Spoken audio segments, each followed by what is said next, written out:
Hello everybody and thank you for watching. Welcome back to another episode of Counter-Strike Overwatch. I believe this is going to be episode 7 if I'm not mistaken. It has been a little bit of time, just like every time I actually upload an Overwatch video. I always say that. I say it's been some time since my last upload. Something neat that they've added on here that I want to show you is that you can actually draw stuff on this little map. I don't know how long that's been there. I'm pretty sure that's been there for a long time, but I have no idea. I actually have to re-record my my voice over this because accidentally my my actual voice came out extremely high pitched because I have a there you go. See, I wanted to show you guys this. This is those two shots right there were incredibly fishy because of the fact that he didn't just dink them in the head with the deagle. He pre-fired it. He didn't just. It's just the timing. You kind of get to know what pre-firing looks like with the timing of it. Maybe I can slow down the video to show you guys at the end. Remember, we are going to start getting into the match here, and you guys are going to see just how bad this guy is. Alright,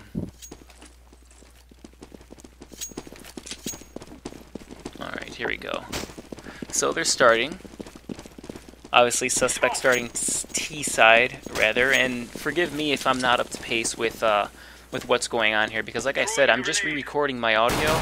Okay, that's right. And I was wondering if he was actually going to pre-fire that guy through the brig, and he did. And now, the reason he didn't actually shoot the guy at the car was because it would have been too obvious to shoot the guy right up close. But you'll notice here in a second, he makes a big mistake with something. Okay, it's next round. And I'll probably bring up the overlay because I try to explain what happened, and yep, there you go. Very poorly tried to explain. Basically, my guy was standing here, other guy was standing here, but he chose to shoot at this guy, and oh crap, I just missed him dinking somebody down mid. So that's when I decide maybe it's not a good idea to use that Sports Center style overlay. But right here is where you're going to see him have a huge mess up. Just pay attention to his recoil control. See, the deagle, anybody who uses the deagle would know that's actually not even the direction that the second bullet will go to. And he didn't move his crosshairs at all. He just kind of moved it very slightly. And if he had actually moved his crosshairs over to where the head was and still fired that second shot at the same time, it wouldn't have actually hit him in the head because it goes off in such a large distance that it's actually not going to dink them. That's what led me to believe that this gentleman has, or I guess woman, has aim hacks. And there's just a couple other instances where that is solidified, just like earlier in the game. Now here I turned on SV cheats, and I'll show you here in a second how to turn that on. All you do is type in SV_cheats space 1 to activate it, and then SV_ show impact 0 to deactivate it. I'm sorry, SV cheats is something else. That's so when you're in a server by yourself in a private lobby, you can spawn weapons and whatnot. Show impacts is what I'm talking about here. This is what I'm referring to. And that'll show you little markers as to where the bullets were hit, whether or not somebody was actually hit. And that'll help us to see whether or not he has... We see how he pre-fired that spot? Whether or not he has recoil hacks on this, but I don't think he does. I think he just has aim hacks and vision assistance, and he toggles it as needed. Because something that's becoming more and more prevalent within the hacking community for CSGO is they're more sophisticated now. See that right there? That was incredibly lucky if that wasn't hacking, and that means that this guy just had an incredibly lucky game. But I just don't believe in that. I really don't. As I was saying, hacks have become more just more intelligent, even in the sense where instead of having to tab out, click and toggle your hacks on, however it's done, you don't do that anymore. Now they have a feature where you can actually have it set to a macro key. You can keybind it.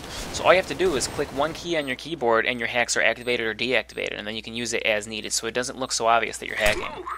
Because there's some situations where you're just not able to toggle it off, but you really need to because we're not going to be able to control the fact that you're going to snap to their head every time and it just looks fishy.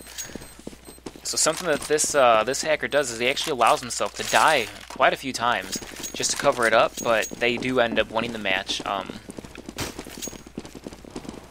So, excuse my eating ice. That's actually my favorite M4 skin. I have that exact one, except mine has a name.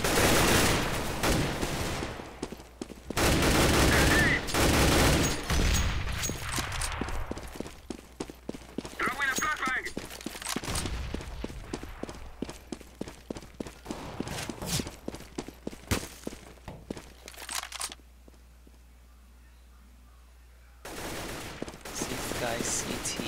Decides to go plant, see the shadow over at Banana, so we figured it's best just to plant back behind Fountain where it's safe. However, his ability to clutch this round is questionable, because I don't think... Now, see, that right there is something I wanted you to see. You see how he snapped down to the chicken like that? I'm going to go ahead and replay that again at the end of the video, but I just think it's extremely fishy and odd how his rifle snapped down to the chicken. I don't know if that means anything, or if that's just a stroke of coincidence, but like I said, I tend not to believe in coincidences, especially like that. I've never had that happen to me, where I'm shooting at somebody and then my rifle snaps down to a chicken, so maybe it's a bug, maybe it's not, but I have that exact rifle, and I know that that doesn't happen with me, so...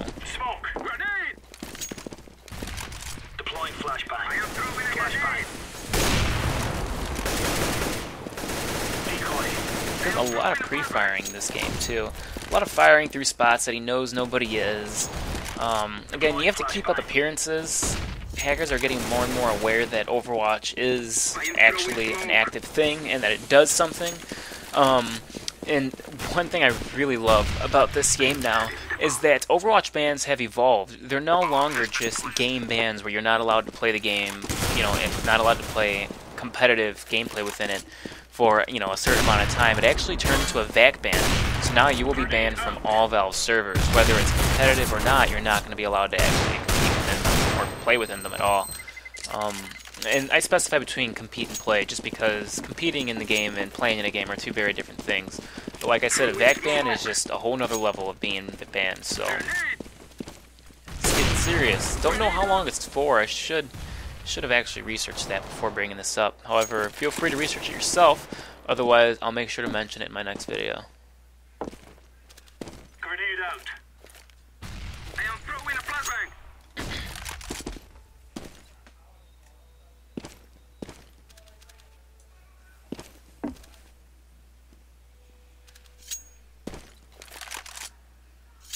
Smoke! Flashbang!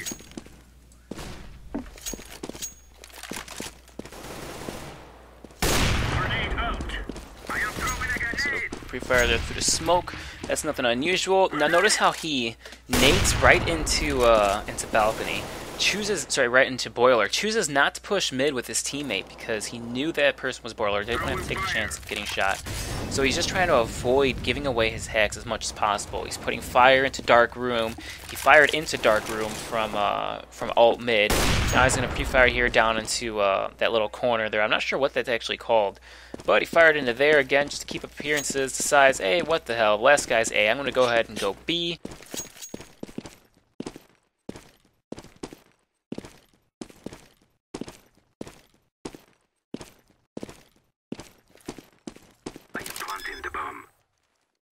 Nice plant here. It's probably more common for people to plant here too. Everybody used to plant behind the fountain, but you realize it's a lot harder to actually defend that. At least when you plant it in front of the fountain in that nice little spot there, you have options as to where you can go, and it's a pretty open spot. They have no cover while they're defusing, and that's the key. Is you want to put it somewhere where they really don't have any cover. I am throwing smoke. Throwing smoke. Laying down smoke. Smoke. Throwing a flashbang. I am throwing a flashbang.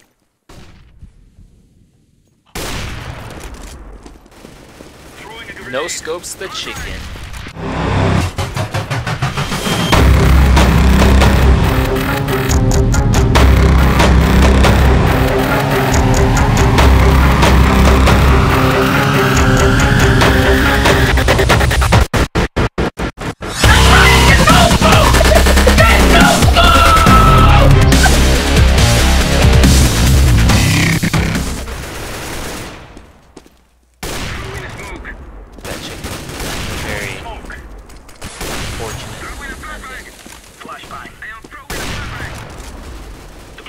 Nice shot there.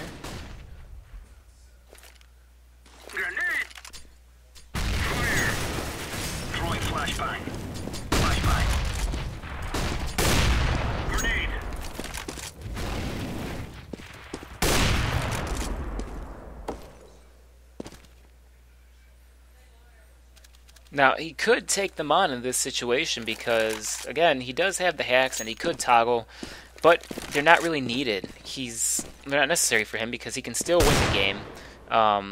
They're ahead, and again, with hacks, you can be down 15-1, and if you're a semi-decent player, you can still tie the game. Flashbang.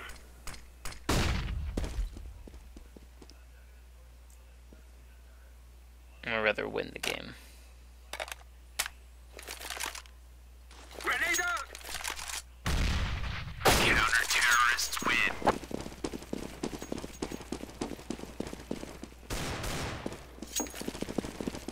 Throwing a decoy. We have the grenade out. I am throwing a grenade. Smoke. Throwing smoke. Shoot that chicken.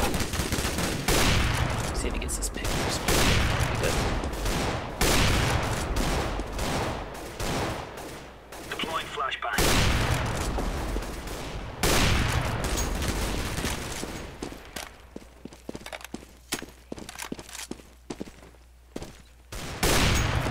Throwing flashbang.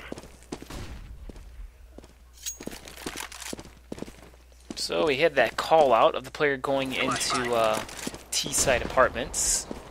So he's just trying to keep an eye on that. However, he's not too worried about it because, like I said, he does have wall hacks, so he's not gonna be too cautious about making sure the guy isn't there. Otherwise, it could be because his player behind him is keeping an eye on his back there, so that's why he wasn't too worried about checking that corner. Okay, so I'm gonna go ahead and rule this one as him. Well, he was hacking. I thought it was pretty obvious earlier parts of the game. I'll go ahead and show that footage here in a minute. Otherwise, like, comment, subscribe. You know the drill. As always, I salute you.